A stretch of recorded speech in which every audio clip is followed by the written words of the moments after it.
أعوذ بالله من الشيطان الرجيم.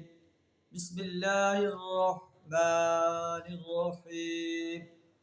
قل ادعوا الذين زعمتم من دونه فلا يملكون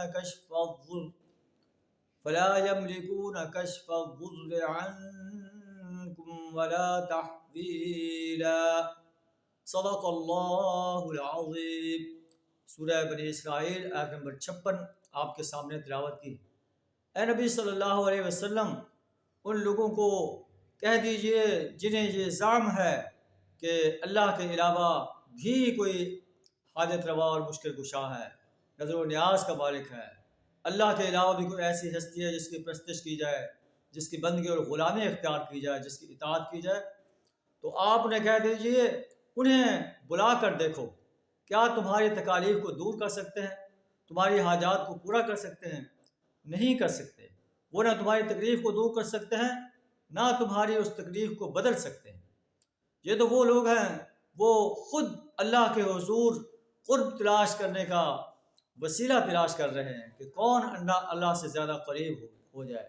یبتغون الی ربہم الوسیلہ ایہم اقرب. اب اپنے رب کے قریب ہونے کا وسیلہ تلاش کر رہے ہیں کہ کون سے اعمال کیے جائیں کہ ہم اللہ کے قریب ہو جائیں. وَيَرْجُونَ رَحْمَتَهُ. اپنے رب کی رحمت کی امید رکھتے ہیں. وَيَخَافُونَ عَذَابَهُ. اللہ کے عذاب سے ڈرتے رہتے ہیں.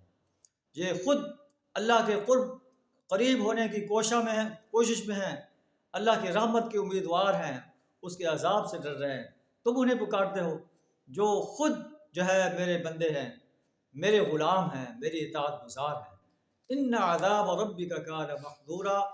بے شک آپ کے رب کا عذاب ہے ہی ڈرنے کے لائق. اللہ سبحانہ وتعالی ہمیں اپنے ہی ذات کو پکارنے، اپنے ہی ذات کی پرستش، بندگی اور غلامی اختیار کرنے کی توفیق عطا فرمائے، اپنے ہی ذات کی حاکمیت کو تسلیم کرنے کی توفیق عطا فرمائے، اور اپنی حاکمیت کو قائم کرنے کے لیے میدان عمل میں آنے کی جرأت عطا فرمائے. وآخر دعوانا الحمد للہ رب العالمین.